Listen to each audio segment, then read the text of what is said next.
Welcome to another segment of the Greater Detroit Agency for the Blind and Visually Impaired's Education Series, where we discuss eye health, vision preservation, and issues affecting individuals within the disabled community. Our segment will begin shortly.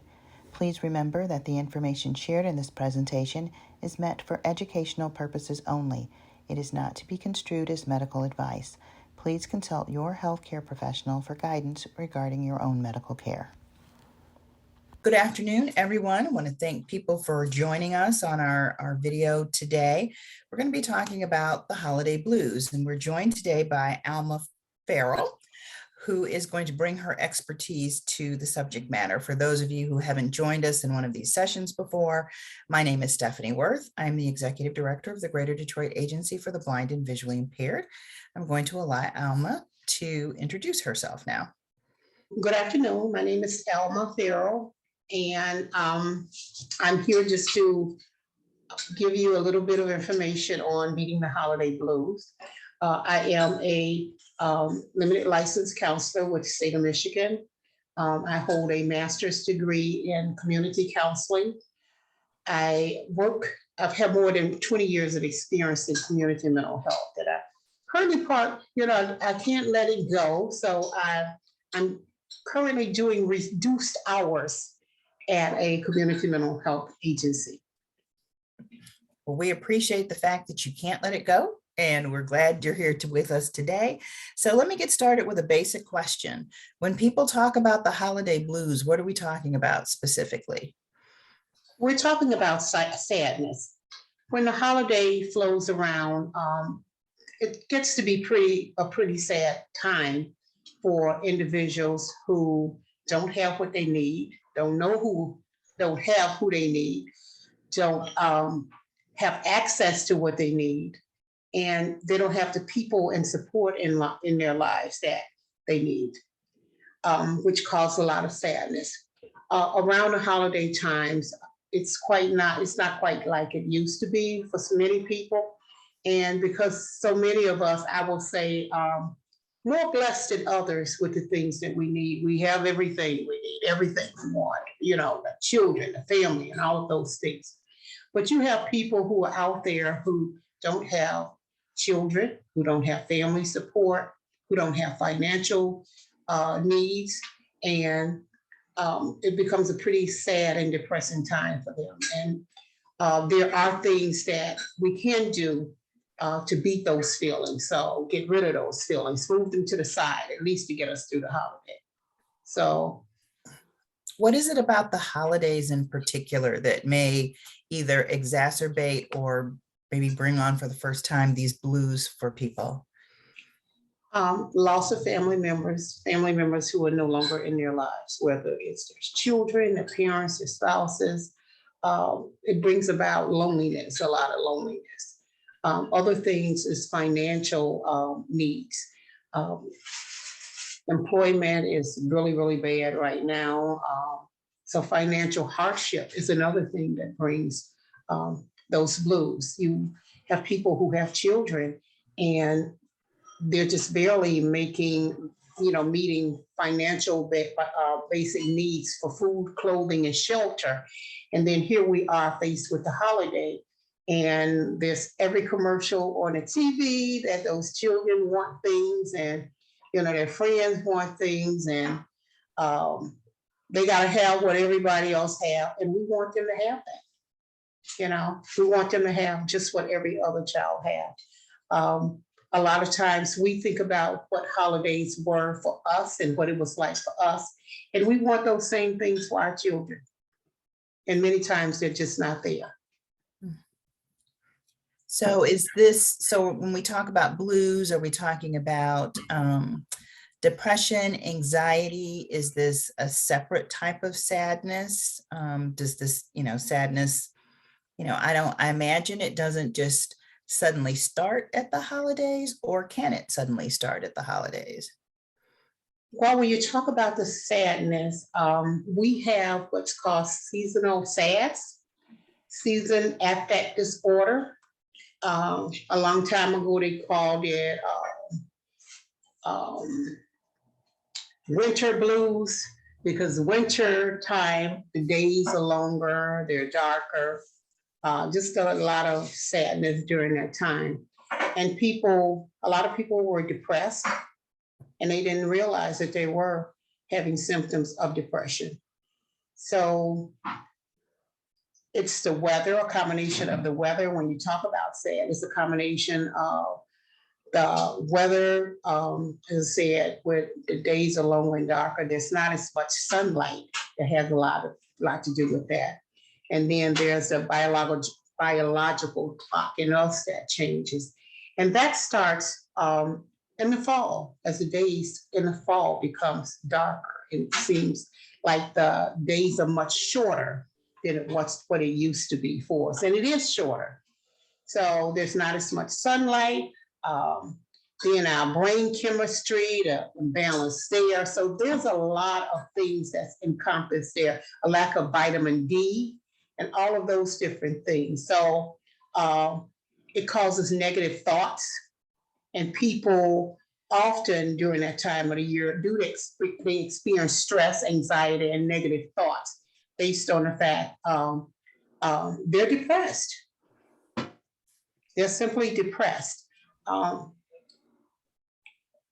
Okay, so you talked about stress, anxiety, negative thoughts, and earlier you had mentioned the symptoms. So are these things that we would consider symptoms, stress, anxiety, negative thoughts? Are there other symptoms that, either people should be looking for in themselves, or maybe if you're with a loved one, things that might cause you concern? Well, if sadness, depression, those things last over a period of time, then it's, time to look at something. Not everybody's ready for anything professionally. And it's kind of hard to determine that this time of the season. I would not say that it was something that you would look to determine, oh, well, it's fall now, we're going to get mental health treatment. But there are things like keeping bright lights in your room and your house. There's things like getting out. A lot of people don't get out and they don't understand why. I don't get out this time of the year. You hear it a lot with older people, and they'll say, well, I don't get outside this time of the year. It gets dark too quick for me. And they're sitting in the house, and the rooms are dark, the house is dark, the curtains are pulled, the drapes are pulled, and so they're just sitting there. It's just that light, music, company, all of those things help in meeting those blues, those seasonal blues. So you just don't lock yourself in the house away from everyone, but you get out. If you know someone who's in, and they're in a lot during a holiday like this or during this time of the year, do some things to get them out of the house. Your loved ones, don't let them sit. Yeah, you can, we notice it, but do we really do anything about it? But when you have loved ones who are just sitting in and not going anywhere and not doing anything, you know, sometimes they're already dealing with depression, they're dealing with loneliness, they're dealing with sadness. And this time of the year, it becomes more prevalent with people. So it becomes a harder struggle for them because of the fact that the days are shorter for them.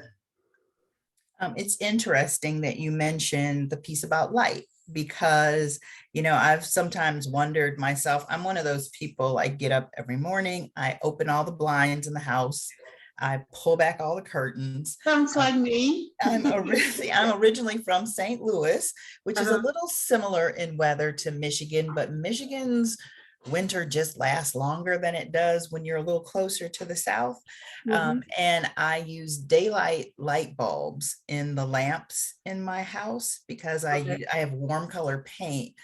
And, I sometimes wonder if it's really making a difference. So it was interesting to hear you talk about lighting in the house because, I have automatic lights that come on as soon as, sunset comes around, and I do use brighter bulbs and all those things. So it's interesting to hear you talk about those as techniques that might be helpful because of it is darker and grayer this time of year. Now, you talk about the paint and we talk about the light here.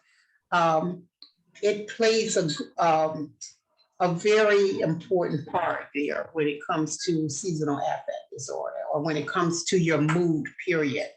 The paint, the color paint in your household affect your emotions and your inner feelings and things like that. So those darker colors will bring you down in your house. So using those brighter colors in on your walls and things like that, it affects your mood in your household. So we should never use those dark colors. I mean, if we are cheerful, happy people, you'll see we don't use those dark colors, but you'll see somebody. Just think about your friends and people around you and go to their homes.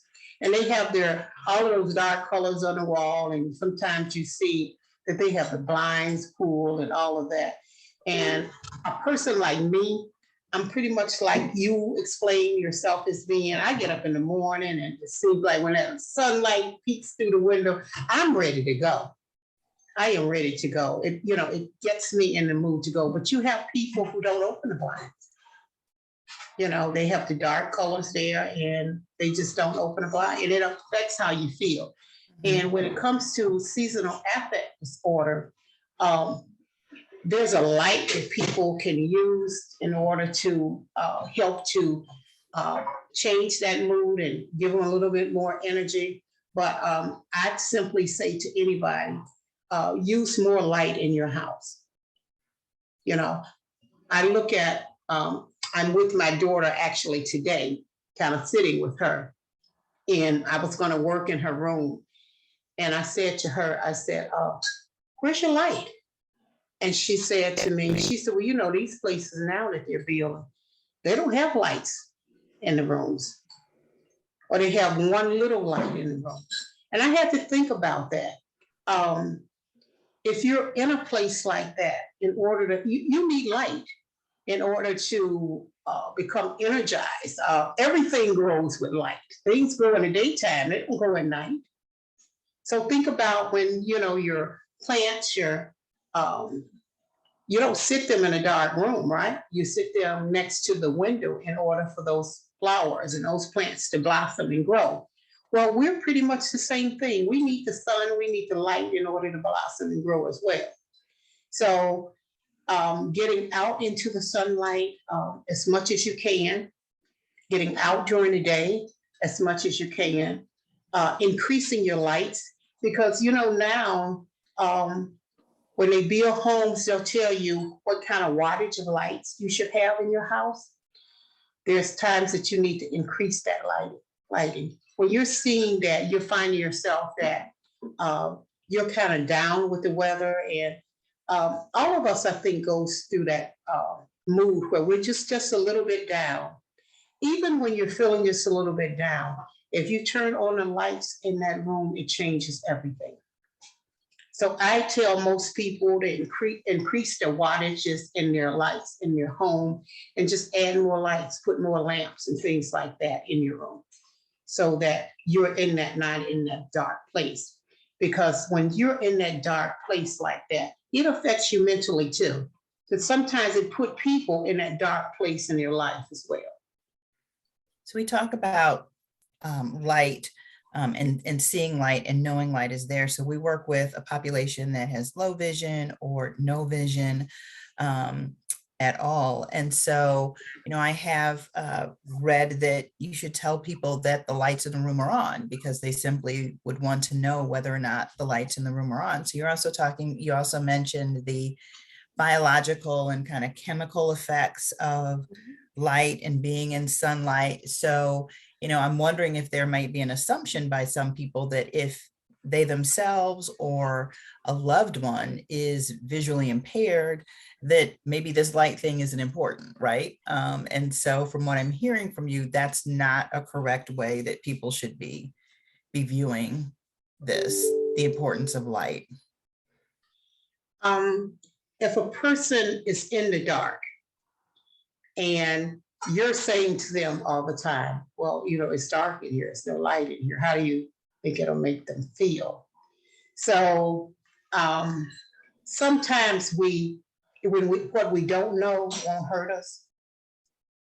Okay, because even when you take a blind person or visually impaired, low visually impaired, whichever person, when you take them out in the sunlight or on a sunny day, whether they see the light or not, they experience the warmth of it.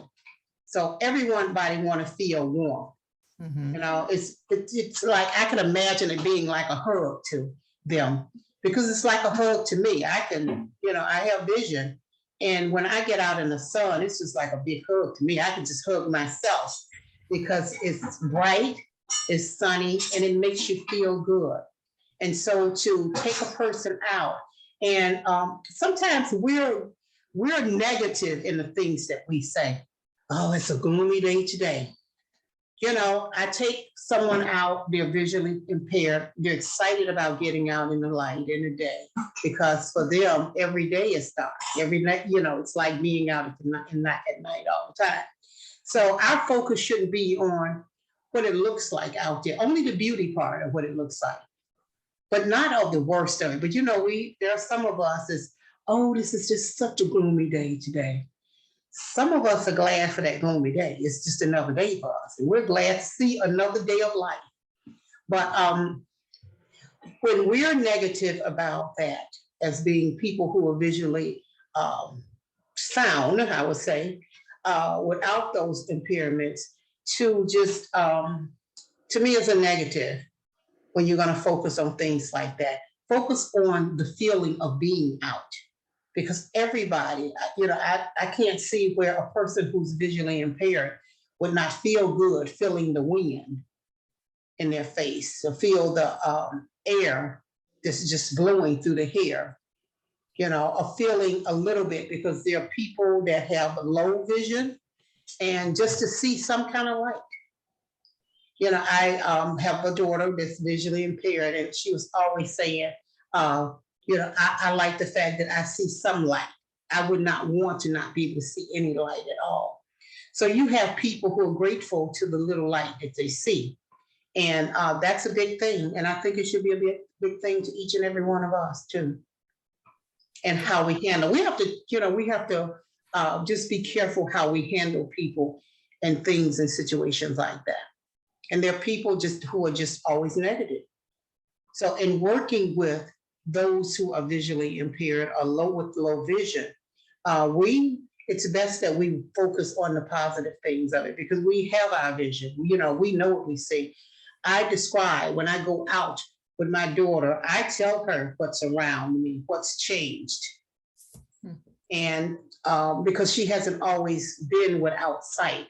So when we're driving along, when I'm driving along, I'm in an area, we're in areas that she was familiar with when she had sight and she was driving. I talk about what's changed in an area and what's new and what area we're in at that time. And as I see things that are going along, and I look at the smile on her face, and I know that she feels so much better knowing. And let me tell you the other thing about that too, is that when you're doing things like that, it helps others as well.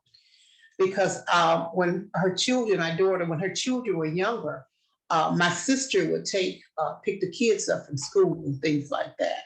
And she would take her around to a lot of places for me.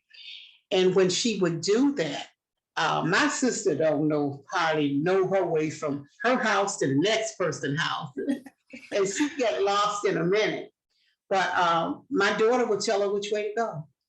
She'd ask her, what is it that you see down here? Or what is that street here? And you can turn left, you can turn right. And so my sister swears that she can see, and she's not. She's hiding it from everybody, because she made a statement one day. She said, well, she's the only blind person that I know can make a pretty brown French toast sandwich, because she said she makes the prettiest brown French toast sandwich she's ever had. And so those kind of conversations, those kind of things, keep your conversation pleasant. Everything doesn't have to focus on the negative. And it's just not for the visually impaired as well. It's for the elderly. You talked about working with, you said aging as well. Yes. You work with a part of your population is the seniors, Yes. and talking to them the same way and dealing with them the same way.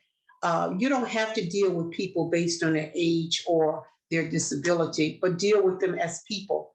And that's the thing that we have to do, is deal with people based on just who they are and not the disability or the age. So Always, always encouraging them that they can do it. So you talk about getting out, and we are, I tell people all the time, I started working remotely in March of 2020. We thought we Mhm. were going home for 12 weeks, and I am still sitting in my house 2.5 years later, still working from home, hoping that that'll change soon.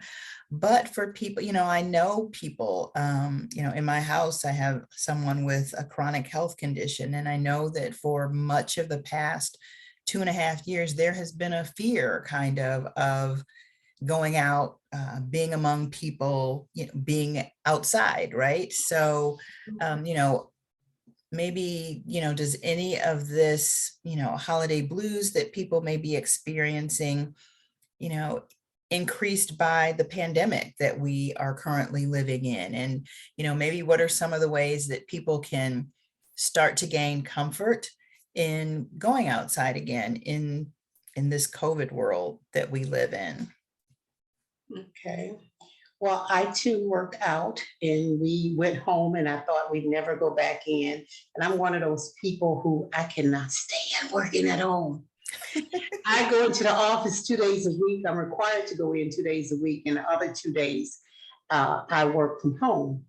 And many of those days that I'm required to work from home, I go in the office. Um, I don't have that kind of fear. And let me tell you, COVID changed the world. It changed the world as to um, how we do things, how we perceive things, and all of those things. And I lost a lot of friends and church family and folks around me during COVID, I'm and it sorry. had a it had a big impact on people. And I must say that I'm one of those people who believe that when my time comes, I'm just gonna go. No matter whether it's COVID, whether it's a car accident, whatever, that we all have a time that we're going to go. And it brings about sadness as well.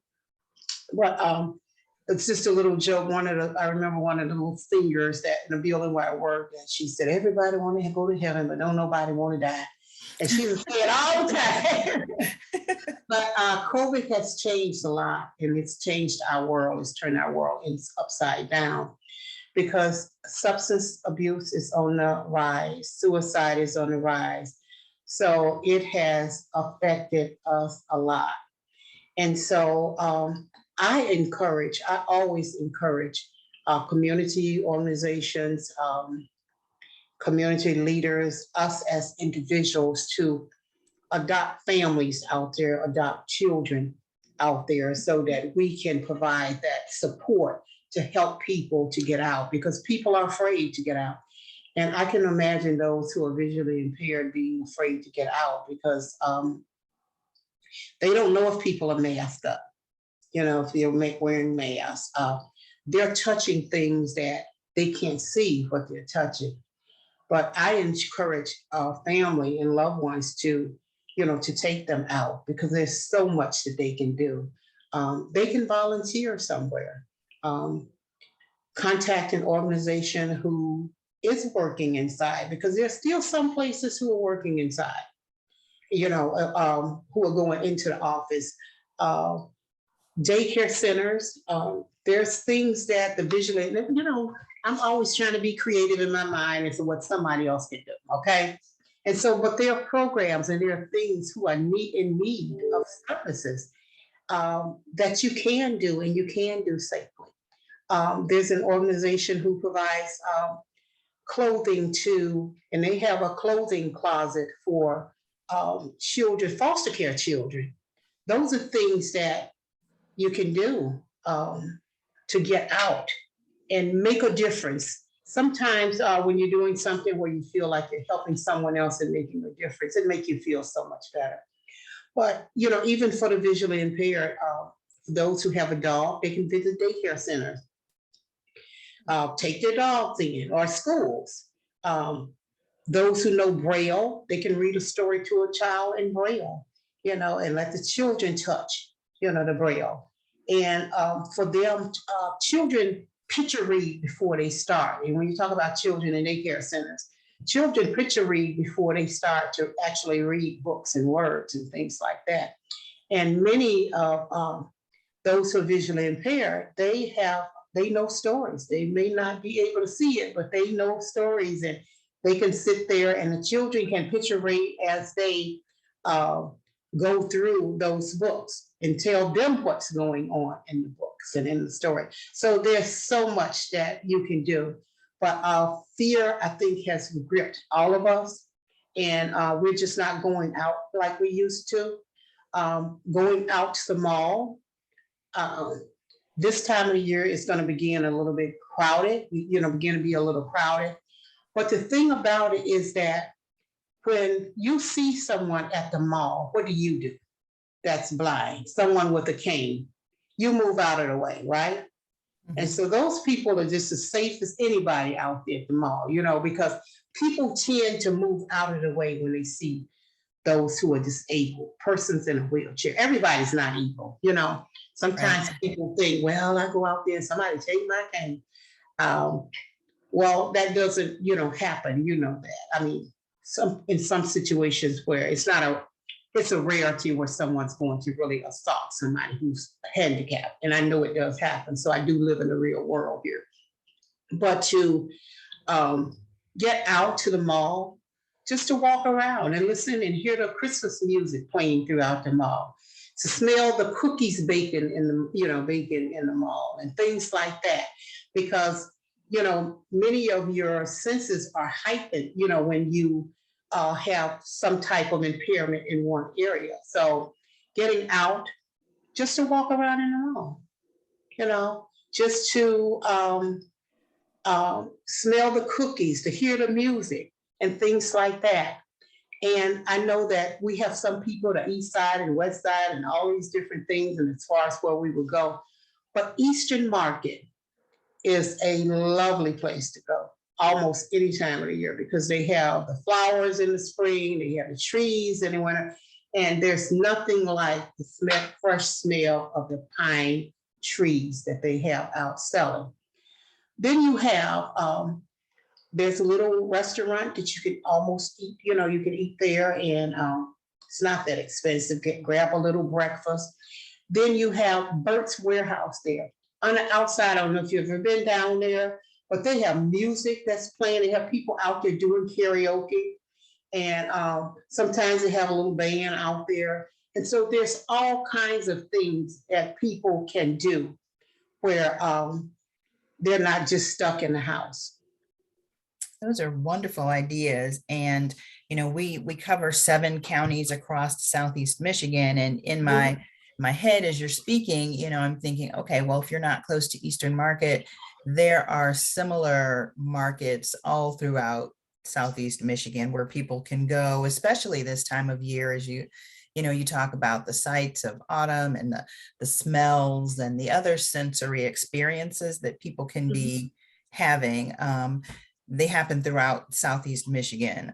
So I want to encourage people not to get, hung up on a specific place, but what is somewhere near you that is very sensory this time of the year and full of activity. And there are many, many places. I guess that is one of the good things about the holidays. So I guess it's kind of this balancing act for people, that there is all this activity and maybe people are feeling a little bluesy and maybe they don't want to participate. And maybe if you know someone who's going through this, that you can help to get them out to experience and maybe help to lift their mood. So I have to, take it a little further and say, if you've tried these things for yourself, if you've tried these things for someone else, and it doesn't maybe seem to be resolving, their sadness, at what point might you be concerned, and might you suggest that maybe they talk to somebody, or maybe they need a little bit more than you can give them? Is there kind of a tipping point that you could recognize for that person or for yourself? A person who's experiencing depression that lasts more than 2 weeks, they would need to um, seek treatment. And when I talk about treatment, it's simply meaning to talk to someone. Um, Depression doesn't make you mentally ill. It makes you sad. Look at the real definition of it. I did a mental health, just a bit of a session for one of our women group at my church, and we talked about mental health. And as I talked about mental health, we talked about depression, anxiety, um, comes about with loss of loved ones and things like that, and not having those loved ones with you during the holidays and other time. And so these things can come up at any time. But after 2 weeks, you really need to and when you talk about depression, it's talking about extreme sadness and depression, where you're isolating yourself from everyone else and things like that. It's just time to talk to someone. It's time to talk to someone. And sometimes people are afraid, especially those of us who are African Americans, because, I don't know what you were taught, but in my little circle, a group of folks, it's like Black people don't do this, and we come from that culture where Black people just didn't do therapy and all of that. Then that's the other part of church people didn't either, because I can remember my pastor saying at some point, you don't need no psychotropic meds. You don't need this. You don't need that. All you need is Jesus. And it just wasn't him, but it was other people as well, because we were taught that way. Mhm. Those of us who have those strong religious backgrounds and things like that, we thought prayer was supposed to cure everything. If you're having problems at home, you just go home, baby, and you pray, you'll be all right. And prayer was just a cure all. And I went into mental health, community mental health, and I covered all of the areas because I wanted to be a support when I retired in my old age and all that kind of stuff. And I wanted to do these things, be able to help someone else, to be able to give back. And I know what I was told. And I said, I'm also a licensed missionary in the Church of God in Christ. And I wanted to be able to say to people more than, baby, you just need to pray a little bit more. When you pray your heart out and things are not changing, it's for somebody to tell you you need to pray a little bit more, you're going to be really depressed. You're going to be really depressed because you feel like there's no hope out there. But I just want, people to know that there is real hope out there. And it's nothing to be embarrassed about or anything. There's nothing wrong with talking to people. When we look at mental illness, that's a whole different area where, that's when your conditions are, you're going into other diagnoses. Schizophrenic is not, or bipolar is not just your generalized anxiety or your depression that everybody feels from time to time. But when it gets there and it kind of take root there, then it's time for you to look at getting some help with it. And as I said, it simply means getting out and talking to someone. I appreciate that perspective. I was fortunate. I came up in a family where my mother was a psychiatric nurse, and I had a brother who had a doctorate in marriage and family counseling. And he used to talk about that, if you hurt your arm, you're going to go and see about getting your arm fixed, right? Or if you have an ache in your foot, you're going to go and you're going to see about getting that fixed. And so he used to talk about the brain in the same way and say, we need to take care of our brain the same way. If there's something wrong with your thought processes right now, with your mood level, there are people out there who can help you. My mom used to always joke and say that she feels like everybody could use a good group from time to time. And so I love your mother's thought. I do. And my children are always telling me, Mama, take off the therapist hat. Yeah, always telling me take it off because we all need just a little boost.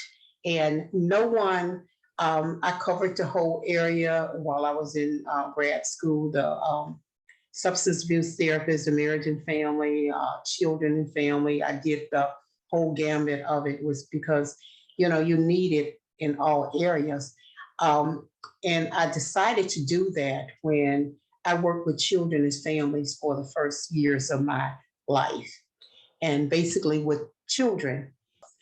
But when I really thought about what was going on there, I said, I can't really help the children until I was able to reach the families in the home because no matter what you do for children, they still have to go home. They still have to go home. And we always said, they're still going home to that dysfunctional home. And so guess what? I decided to go into the community mental health. One more thing I wanted to touch on, you mentioned faith and how for many their faith tradition has perhaps discouraged them from reaching out to help. Another thing my mother used to always say was that even Jesus had a physician in his circle, because people forget that Luke was a physician. If we're at this point and people want to reach outside, what are some of the sources that they can go to for additional support or support from someone they love during these holiday times? I would say start with your local church because many of them have outreach things and things that they do. I would say if you needed, felt that you were in that area of clinical depression, because you're looking at clinical depression if the depression has lasted more than 2 weeks. And so reaching out to an agency. If you have Medicaid, it doesn't matter what insurance you have, it will take care of your mental health needs. So it's not, and if you don't have any insurance at all, they're going to take care of your mental health needs. So if there are people who are in need of mental health services, each one of the counties have a 24-hour hotline that you can reach out to. So fortunately, I do Detroit Wayne. But as I said, each one of the counties have one. And it does not matter whether you have insurance or not. And they screen 24/7. So whether you're struggling with depression, whether you're struggling with a suicide attempt, whether you're struggling with depression, suicide attempt, substance use, you can call one of those 1-800 numbers. Okay, and I was just looking up the National Suicide Hotline as we speak. 988 is the new, instead of 911, 988 is that new national suicide and crisis lifeline for people who may want to have that number handy as well. And as far as Wayne County, that number is 1-800-241-4949. And that's Detroit Wayne Integrated Health Network. It's called Well Place. And they're open 24/7 with the crisis line. Okay. And even if someone called that number, they would refer them to the appropriate place for their county. So it's not like you wouldn't be able to get help because you lived in a different county. Okay, well, that's good to know. So any one of them would be available for you. But there's help out there. So even if you don't want to call a family member or you don't want to reach out to someone in your church circle or church group or anything like that, call that 24-hour hotline. There's someone that's always available to you. But I want to say this today. A lot of times we don't recognize depression or mental health needs because we have it ourselves. I was reminded of the little boy on Sixth Senses. You remember the movie Sixth Senses? Oh, I do, yes. The man, he walked around there and he was helping the little boy and all of that. And he just went on. And, the little boy would tell him all of these different things. And that's what we do. We walk around all the time trying to help other people. And guess what? Many times we need help ourselves, or we can't get help through. We can't get through to people because we need help ourselves. And sometimes we don't want to take help from people because we feel like they need help themselves. But whatever information a person can provide for you, take it, use it, and grow with it. But I concluded with saying to them, and I want to say to you today, a lot of people don't know because, as the little boy told the man, he said, some people are dead and they don't even know it. So when people walk around here and they talk about other folks mentally ill and they trying to help them and all these different things, they got a little bit going on themselves and they don't know it. And there's no harm in getting help. And there is no harm in getting help. No. Well, I appreciate that. I think on that note, we will wrap up. I am so grateful for the information you have given us today. I think people have a lot of tools that they can work with, both for themselves, for other people, and if the need arises to go outside and find additional help, particularly at this time of year. So thank you so much, Alma, for joining us today. I appreciate it. All righty, thank you. And I do hope I've answered whatever questions that you have that will meet the needs of your clients. You have. Thank you. You're welcome. Thank you for tuning in. The mission of the Greater Detroit Agency for the Blind and Visually Impaired is to provide services and support that help blind and visually impaired individuals live productive, independent lives with confidence and dignity. You can learn more about the agency by visiting our website at www.lifebeyondsight.org. That's Life Beyond Sight, as in SIGHT.org. You can also call us at 313-272-3900 or email information@gdabvi.org. That's GDABVI is in our initials.org.